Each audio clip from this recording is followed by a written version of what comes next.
चलिए दोस्तों, मैं देवेश कुमार पाठक एस्ट्रोलॉजर आप सभी का अपने YouTube चैनल अल्टीमेट ज्योतिष गुरु में हृदय से वंदन करता हूं। एक महत्वपूर्ण वीडियो आपको मैं दे रहा हूं जिसमें मैं आपको बंगाल की स्थिति बताने वाला हूं कि अब आगे जितने भी चैनल्स थे, चाहे वो मीडिया चैनल्स थे, चाहे वो राजनीतिक पंडित थे, जिन्होंने अपने अलग अलग दावे किए थे, अब उनमें क्या परिवर्तन आने वाला है, क्योंकि ये भी एस्ट्रोलॉजी का विषय है।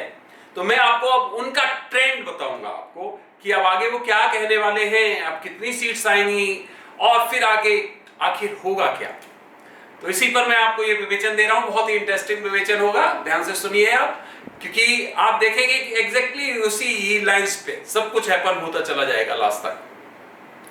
अभी तक अगर आपने चैनल सब्सक्राइब नहीं किया है तो आगे बढ़ने से पहले प्लीज चैनल सब्सक्राइब कर लीजिए, क्योंकि इसमें मैं आपको यूनिक वीडियोस देता हूं और यूनिक प्रेडिक्शंस देता हूं। कोशिश करता हूं कि भविष्य में घटित होने वाली घटनाओं का मैं एडवांस में आपको विवेचन दे सकूं, और आप देखते होंगे कि घटनाएं लगभग उसी क्रम में घटित हुई पाई जाती हैं। तो क्या होगा, देखिए, जिन्होंने पहले विवेचन दिया था, अब क्यों दिया था, वो प्रीजुडिस थे। इसका मतलब है कि वो पहले से ही मन बनाए बैठे थे कि हमें तो बीजेपी का विरोध करना है, एक पर्टिकुलर ग्रुप का समर्थन करना है, या फिर उनका वास्तव में जो कैलकुलेशन था वो गलत था। तो जो भी रहा हो कारण, मैं आपको फिर कह रहा हूं, मैं किसी पर आरोप नहीं लगा रहा हूं कि कोई प्रिजुडिस रहा होगा या इसलिए, लेकिन जो भी परिस्थितियां रही होंगी, जिन्होंने भी विवेचन दिया, तो याद करिए कि सबसे पहले जो विवेचन था वो आया था कि 50 सीटें, अभी भी वीडियोस पड़े हुए हैं, 50 से 60 हुआ, 60 से 70, कुछ लोग खींच के 70-80 यहां तक पहुंचे। फिर उसके बाद में कुछ विवेचन आए तो 100 डबल डिजिट तक नहीं जाएगी बीजेपी, इस तरह के सब पड़े हुए हैं। आपका डिजिटल आप देख सकते हो, यूट्यूब पे भी वीडियोस होंगे और भी जगह पर होंगे। अब क्या होगा, अब तीसरे चरण का मतदान आज है, धीरे धीरे ये चरण पूरे होते चले जाएंगे, सुनते जाइए। और अब इनका जो विवेचन है वो धीरे धीरे बदलता चला जाएगा, धीरे धीरे बदलता चला जाएगा। फिर एक आएगा एग्जिट पोल, पता ही है आपको, वो जिस दिन लास्ट होता है, लास्ट राउंड का चुनाव होता है, उस दिन शाम को 5 बजे के बाद एग्जिट पोल आता है। तो आप देखेंगे कि एग्जिट पोल में परिस्थितियां बदली हुई मिलेगी आपको। जो लोग 60-50 दिखाते थे वो अब शुरू ही होंगे 100 से ऊपर, 100, 110, 120, इस तरह से शुरुआत होगी। अब कोई 60-70 नहीं दिखाएगा। तो ये आप खुद ही पता कर सकते हो ये क्या था, प्रीजुडिस थे, या उनका कैलकुलेशन गलत था, या उनका मैकेनिज्म ठीक नहीं था, स्ट्रेटेजी ठीक नहीं थी। मैं उन पे किसी पर प्रकाश नहीं डालूंगा, क्योंकि उनका अपना तरीका है विवेचन करने का। मैं अपना जानता हूं कि मैंने आपको 2019 में ही कुछ बता दिया था ट्रेंड, जिसमें याद होगा आपको, मैंने बता दिया था कि जो तृणमूल कांग्रेस है उसकी सीट्स कहां तक आने वाली है, उसके 2 हमने आपको विवेचन दिए थे। और बीजेपी का भी मैंने बता दिया था कि क्या होने वाला है बीजेपी के लिए, और लास्ट में मैंने अपनी कैलकुलेशन आपको 171 दी थी, जिसमें मैंने कहा था कि ये 171 में 1 अंक दे रहा हूं, क्योंकि कोई एक अंक कभी नहीं देता है। मैंने 1 अंक दिया था, वो अंक कुछ ऐसा था जिसको आप मीडियन कह सकते हो, एक तरह से हमने निकाल के दिया था आपको। अब प्लस माइनस उसमें जितना भी आप चाहें उतना लगा लीजिए, 10%, 15%, जो भी जनरली लगाते हैं लोग, तो आप देखेंगे कि सीट्स उसी रेंज में आनी चाहिए, उसी बीच में आनी चाहिए।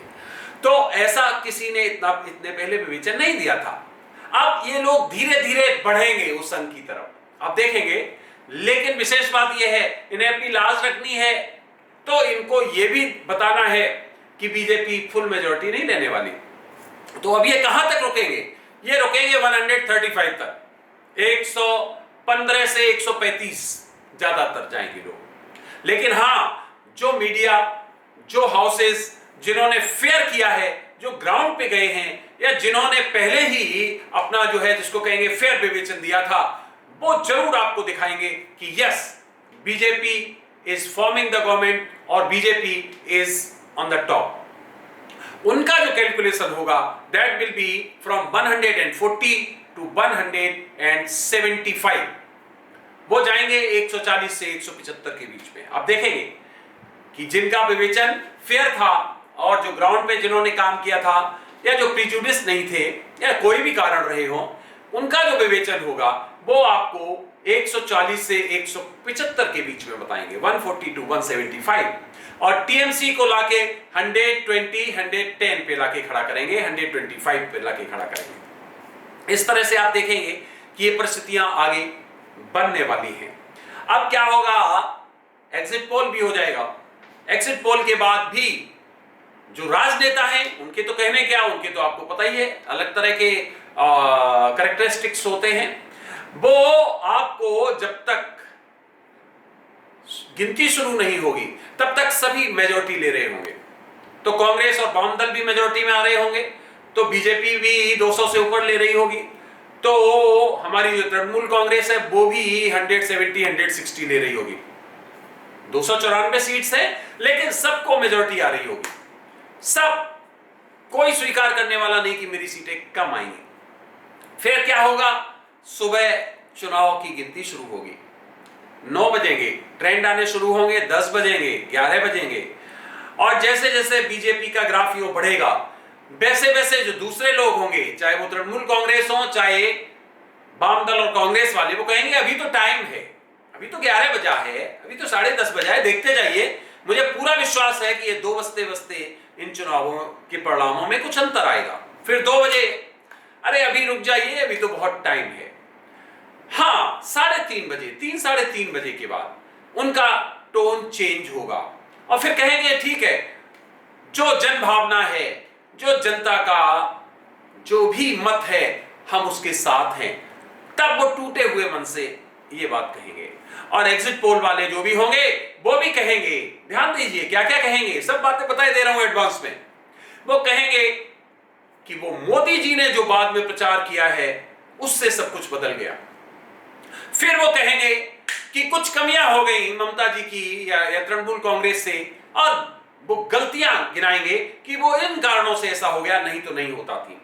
और फिर जो और मजेदार लोग होंगे वो क्या कहेंगे, ये बीजेपी को वोट नहीं मिला है, ये तृणमूल कांग्रेस से जो गलतियां हुई हैं इसलिए बीजेपी को वोट दिया है। इसका मतलब ये नहीं बीजेपी को लोग चाहते हैं। देखिए जो जो बोल रहा हूं सुनते जाइए। ये 10 साल का ममता जी का जो वहां पर शासन था उसकी वजह से ये वोट मिला है, उनसे कुछ गलतियां हो गई उसकी वजह से वोट मिला है। तो आप देखेंगे कि इस तरह की परिस्थितियां, ये 4-3-4 आपको बहाने दिखाई देंगे और लास्ट में हम जो पहले आपको बता चुके हैं होना वही है और कुछ होना नहीं है। और वो क्या होना है कि बीजेपी को मेजॉरिटी मिल जानी है। हमने 171 बताया है, प्लस माइनस कर लीजिए, आगे देखते हैं महादेव क्या करता है। मुझे लग रहा है कि रेंज हमारे बताए हुए उसी में होनी चाहिए। तो इस तरह से फ्रेंड्स, मैंने आज आपको वो दिया है चित्रण जो आगे होने वाला है। टीवी सुनते रहिए, सोशल मीडिया देखते रहिए और आप इस तरह से जो जो मैंने बताया है उसी तरह के ट्रेंड आगे देखते रहिए। इसी तरह के ट्रेंड आएंगे, एग्जैक्ट यही शब्द होंगे और यही सब कुछ घटित होगा। और 2 मई को जिस दिन चुनाव के नतीजे आएंगे उस दिन आपको लगेगा कि वास्तव में जो जो कहा था ठीक उसी तरह से सबके वक्तव्य आ रहे हैं, उसी तरह से लगभग रिजल्ट्स भी आ रहे हैं। तो ये एक छोटा सा विवेचन था जो मैंने आपको दिया।